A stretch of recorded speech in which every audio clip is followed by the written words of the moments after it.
Nathan had always been bound by expectations. His family's wealth wasn't just a privilege, it was a cage. Every decision, every moment of his life was orchestrated, leaving him feeling like a pawn in a grand game he never agreed to play. But the final straw came when they tried to arrange his marriage, treating his future as a mere transaction. That was the moment he knew he couldn't live like this anymore. He had to break free. Walking away from everything he had ever known wasn't easy. Luxury had been his normal, and now he was stepping into the unknown with nothing but a packed bag and a restless heart. He left behind a world where his last name opened doors. Hello, I'm the storyteller of the channel, and I would like to ask for a second of your time to subscribe, activate the notification bell, and like the video so that YouTube can take our story to more people who are passionate about stories like this. Thank you, and without further ado, let's continue with our story. Where every comfort was at his fingertips. But deep inside, he knew money had never bought him happiness, only obligation. This was his chance to finally live on his own terms. The road ahead was uncharted, and doubt whispered in his mind, but something inside him burned brighter, the hunger for authenticity. For the first time in his life, he was making a decision that wasn't dictated by legacy or duty. It was raw, uncertain, terrifying, but it was his, and that made all the difference. He drove for hours, leaving the towering skyline behind, heading toward a place where no one knew his name. He thought about how his family would react. Disappointment, anger, betrayal. They would see his escape as rebellion, a reckless move. But they didn't understand. He wasn't running away. He was running toward something, toward a life where every decision was his own, where he could breathe without feeling suffocated by expectations. For once, he wanted to live without a script. Nathan arrived in a coastal town just as the sun kissed the horizon, painting the sky in hues of orange and pink. It was a world away from the high-rise buildings and endless social events. The air smelled of salt, the streets were quiet, and everything felt real.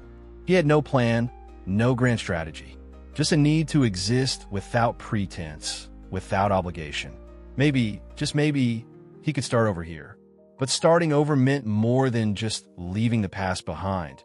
It meant discovering who he truly was without the weight of his last name. It meant finding purpose beyond wealth, beyond status. Could he do it? He had spent his whole life shielded from struggle, from the kind of life most people lived every day. Now, he was about to step into that world for the first time.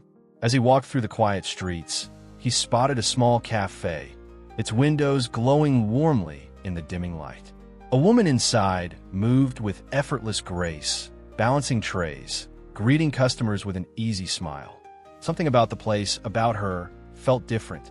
He hesitated for a moment, then stepped inside, unaware that this simple choice would change everything. Seabrook was nothing like the world Nathan had left behind. Here, life moved at a different pace, slower, simpler, more real. The streets weren't lined with towering buildings, but with small shops and family-owned businesses, each with its own charm.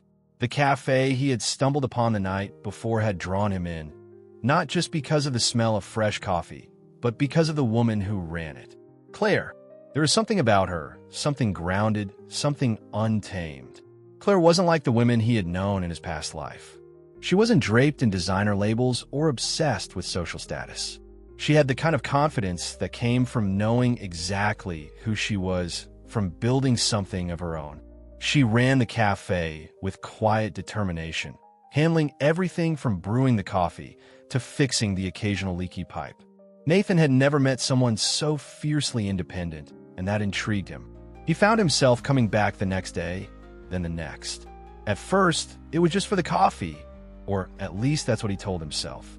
But soon, it became more than that. The cafe had a heartbeat of its own, a rhythm that was both chaotic and comforting. It was nothing like the pristine, polished world he had left behind, yet it felt more like home than any place he had ever known. Nathan had spent his whole life surrounded by wealth, yet he had never felt truly rich. Here, in this quiet coastal town, watching Claire laugh with customers and wipe flour from her hands, he felt something unfamiliar: peace. It was as if the constant weight of expectations had finally lifted, allowing him to breathe. He didn't have to be anyone but himself. For the first time, that felt like enough. Still, he wasn't sure where he fit in this world. He had no experience with anything that mattered here. He had never worked a day in his life, never had to prove himself beyond his last name. Could he survive in a place where privilege meant nothing? He had no answers, only a growing desire to try. Claire noticed his lingering presence, and one evening, as she wiped down the counters, she raised an eyebrow. "You keep showing up here," she said, a teasing smile playing on her lips. "If you're going to hang around this much, you might as well make yourself useful." The words were casual, but something about them sent a thrill through Nathan. An invitation, a challenge. And just like that, his life took another unexpected turn. He had walked away from one world, searching for something he couldn't quite name. Maybe, just maybe, he was about to find it. Nathan had never worked a real job before. He had attended business meetings with his father, sat in on negotiations worth millions, but he had never had to roll up his sleeves and earn his place. That changed the moment he stepped behind the counter at Claire's cafe. The first morning was chaos: burnt coffee, spilled milk, and a cash register that seemed to mock his every attempt. Customers watched in amusement as he fumbled, but Claire, she just smirked. "You'll get the hang of it," she said. At first, it was humbling. He wasn't Nathan Caldwell, the heir to a legacy here.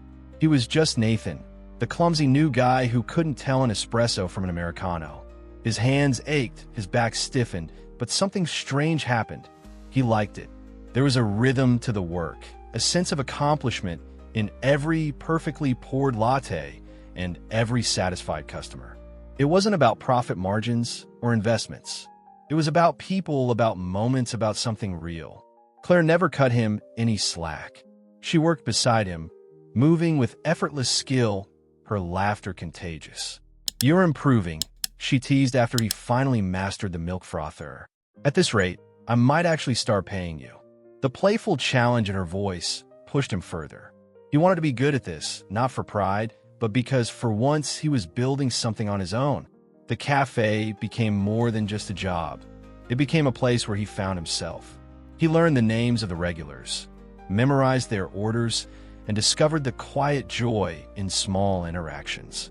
An elderly man who came in every morning for black coffee and a newspaper. A young mother who juggled 2 kids and a caramel latte. These weren't transactions, they were relationships. And Nathan, for the first time, felt like he belonged. Every night, he left exhausted, his muscles sore in ways they had never been before. But there was something satisfying about it, something grounding. He wasn't just existing anymore, he was living. He found himself looking forward to each new day, to the challenge of keeping up, to the way Claire's eyes sparkled when she saw him improve. But beneath the surface, something else was shifting. Claire wasn't just his boss. She was something more, a force of nature, someone who had built a life with her own 2 hands. He admired her, respected her, and maybe, just maybe, he was starting to feel something deeper. But he wasn't sure if he had the right to, because no matter how much he tried to leave his past behind, it had a way of creeping back in. And soon, he would realize that Claire had a past of her own, one that would change everything. Nathan had always sensed there was more to Claire than she let on.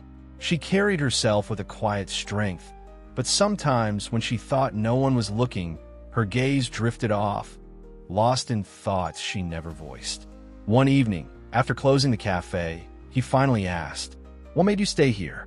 She hesitated, her fingers tracing the rim of a coffee cup. "I didn't stay," she murmured.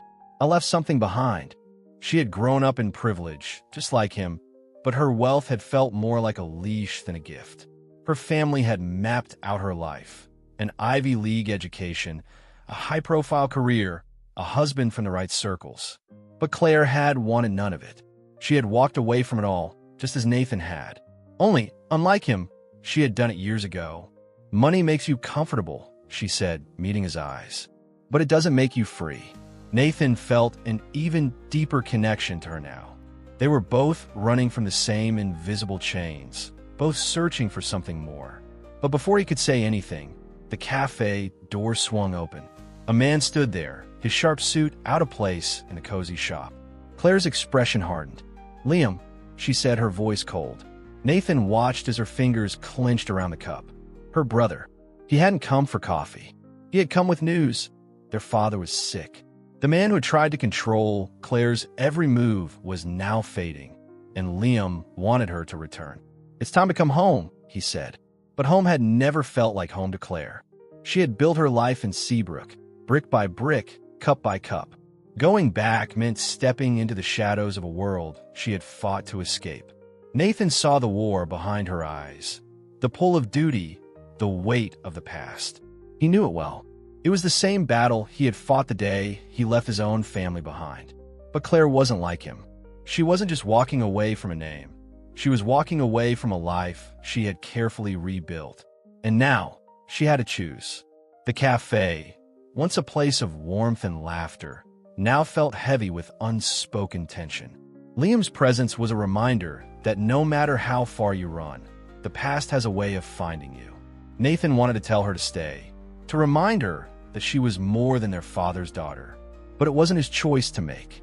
It was hers. And whatever she decided would change everything. Claire stood at a crossroads, torn between the life she had built and the one she had left behind. Her father, once a towering figure of authority, was now a frail man whose time was running out. She couldn't ignore it.